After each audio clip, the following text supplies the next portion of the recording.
नाज़रीन किराम, कुछ इंतहाई आम तरीन अपडेट्स हैं मशरिक़ वस्ता से, और जो लेटेस्ट हैपनिंग्स हैं वो इस जानिब एक क्लियर इंडिकेशन है कि इस वक्त मशरिक़ वस्ता में कुछ होने जा रहा है। एक मरतबा फिर से हलचल शुरू हो चुकी है और अमरीकी तैयारों के हवाले से गैर मामूली खबरें और इसराइल की तरफ से अमरीका को वार्निंग दी गई है कि अगर आप ये मुज़ाकरात जो खेल रहे हैं और स्ट्राइक की तरफ आप ना गए तो इसके बड़े तबाहकुन नताइज होंगे। अब इसराइल की तरफ से ऐसा क्यों कहा गया है? ईरानी फ़ज़ाई हुदूद के बंद होने के हवाले से इत्तलात हैं और मशरिक़ वस्ता से ये बड़ी खबर है। साथ ही साथ ईरान जो है उसके अंदर भी ईरान ने कुछ स्टेप्स लिए हैं। इसराइल जो है वो ईरान के हवाले से कुछ स्टेप्स ले चुका है और ये एक इंतहाई पेचीदा मामला जो है बन चुका है। मैं सारी डिटेल्स एक एक करके आपके सामने रखता हूं, लेकिन उससे पहले अगर अभी तक आपने इस वीडियो को लाइक नहीं किया, लाइक जरूर कर दें। आपको मालूम है कि हमारे इस चैनल को भारत, अफगानिस्तान और पाकिस्तान मुखालिफ मुतअद्दिद अकाउंट्स की तरफ से रिपोर्ट किया जा रहा है। इस रिपोर्टिंग का असर जाहिर करना आपके हाथ में है। इस वीडियो को लाइक करके इस पर ज्यादा से ज्यादा एक के बजाय जितने ज्यादा कॉमेंट्स कर सकते हैं वो आपने लाजमी करने हैं। अब आते हैं नाज़रीन किराम खबरों पर। सबसे पहले तो इस वक्त जो वेस्टर्न मीडिया है वो ये बता रहा है कि इजरायली ऑफिशियल्स ने और सिक्योरिटी ऑफिशियल्स जो हैं उन्होंने एक्सप्लिसिटली यानी इंतहाई क्लियरली अमेरिका को ये वार्निंग दी है और अपने काउंटर पार्ट्स जो उनके अमेरिकी हम मनसब हैं उन्हें ये बताया है कि अगर आप डिसाइसिव मिलिट्री एक्शन, सिर्फ फौजी एक्शन नहीं, फैसला कुन फौजी एक्शन नहीं लेते और ईरान के बैलिस्टिक मिसाइल प्रोग्राम के खिलाफ, सबसे इंपॉर्टेंटली अब बात सिर्फ ईरान के एटमी प्रोग्राम तक नहीं रही, अब वो ये कहते हैं कि भाई आप अपना बैलिस्टिक मिसाइल का प्रोग्राम भी गिव अप करें, लॉन्ग रेंज मिसाइलों का प्रोग्राम भी गिव अप करें, मतलब आपके पास कोई ऐसा हथियार ना हो, अगर है तो उसे तल्फ कर दें, हमारे हवाले कर दें, कोई ऐसा आपके पास हथियार ना हो जो इसराइल तक पहुंच सके। अब इस सब के अंदर ये कहते हैं कि अगर अमेरिका इसके ऊपर डिसाइसिव मिलिट्री एक्शन नहीं लेता, it could lead to severe consequences including Iran advancing towards nuclear breakout और crossing Israeli red lines on missile capabilities. अब ये कह रहे हैं कि भाई इसके ऊपर अगर ये नहीं होगा तो ईरान जो है वो अगले स्टेप में न्यूक्लियर ब्रेकआउट भी होगा, ईरान एटमी कुव्वत की जानिब बड़ा कदम उठाएगा और इसराइल की रेड लाइंस जो हैं वो बैलिस्टिक मिसाइल कैपेबिलिटीज के हवाले से, ईरान के हवाले से इसराइल ये कहता है कि हमारी कुछ रेड लाइंस हैं। ईरान एक हद तक जो है वो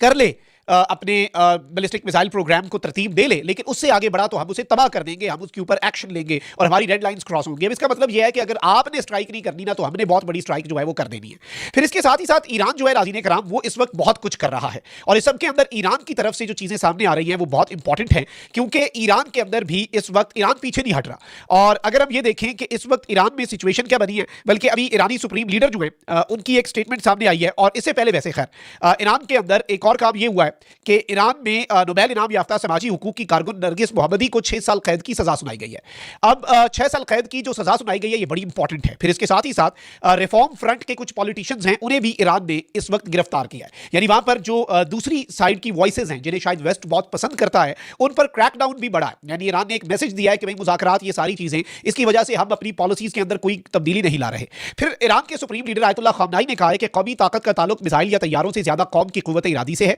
ईरानी सरकारी मीडिया की जानिब से सुप्रीम लीडर आयतुल्लाह ख़ामनेई का टेलीवाइज्ड बयान जारी किया गया जिसमें उन्होंने कहा कि दुश्मन मायूस होने तक ईरानी कौम को हिरासा करना बंद नहीं करेंगे। आयतुल्लाह ख़ामनेई ने कहा कि कौमी ताकत का ताल्लुक मिसाइल तैयारों से ज्यादा कौम की कुव्वत इरादी और इस्तकामत से है। ईरान के सुप्रीम लीडर ने अपने बयान में अपील की कि ईरानी कौम 11 फरवरी को इनक़लाब इस्लामी की सालगिरह पर अज़ीमुश्शान रैलियां निकालकर दुश्मन को मायूस करे। अब एक इसमें जो तशवीशनाक पहलू है वो ये है कि 11 फरवरी को इनक़लाब जो आया था 47 साल पहले ईरान में,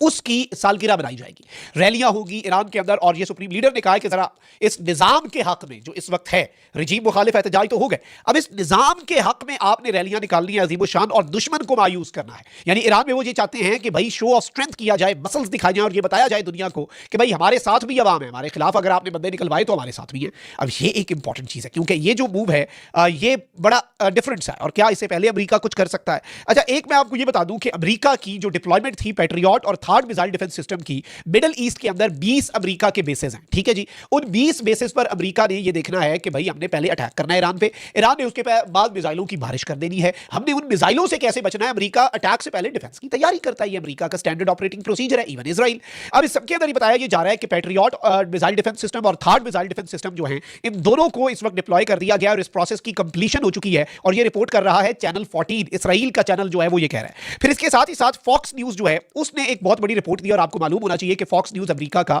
वो जरीदा है जो ट्रंप और उसकी पार्टी के बहुत करीब समझा जाता है। ये कहते हैं कि American F-35 stealth fighter jets are heading to Middle East from the continental US. इस वक्त मजीद F-35 तैयारे जो हैं अमेरिका के इंतहाई हाई एंड तैयारे वो इस वक्त ईरान की जानिब रवा दवा हैं और मिडिल ईस्ट की जानिब रवा दवा हैं और अमेरिका अपनी इतनी ज्यादा डिप्लॉयमेंट कर रहा है, ऑलरेडी इतने बड़े लेवल पे चीजें आ चुकी हैं, मतलब अटैक के लिए भी और अपने डिफेंस के लिए भी, दोनों काम जो है वो अमेरिका ऑलमोस्ट कंप्लीट कर चुका है। और अगर अमेरिका मजीद F-35 भेज रहा है तो इसका मतलब यह है कि कि ये इंतहाई इंतहाई इंतहाई परेशान कुन चीज हो सकती है और ये पूरे का पूरा मंजरनामा जो है उसे तब्दील भी कर सकती है। इसके साथ ही साथ एएफपी न्यूज एजेंसी है फ्रांस की, उसने एक बड़ी दिलचस्प रिपोर्ट जारी की है और उसने एक इन्फोग्राफिक्स का मैप जो है वो जारी किया है और ईरान के main intermediate range ballistic missile जो हैं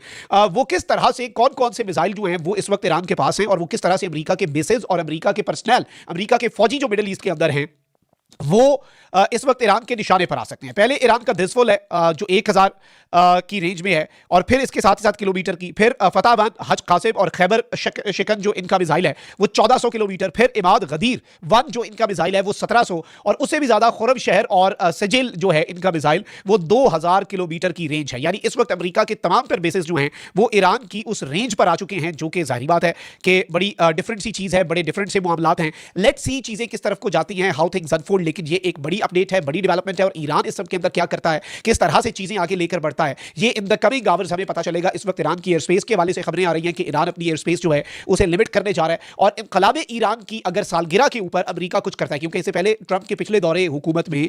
जो सबसे इंपॉर्टेंट शख्स था ट्रंप के बाद वो माइक पोम्पियो था, सेक्रेटरी ऑफ द स्टेट, जो अब मार्को रूबियो है। माइक पोम्पियो ने कहा था कि भाई इस साल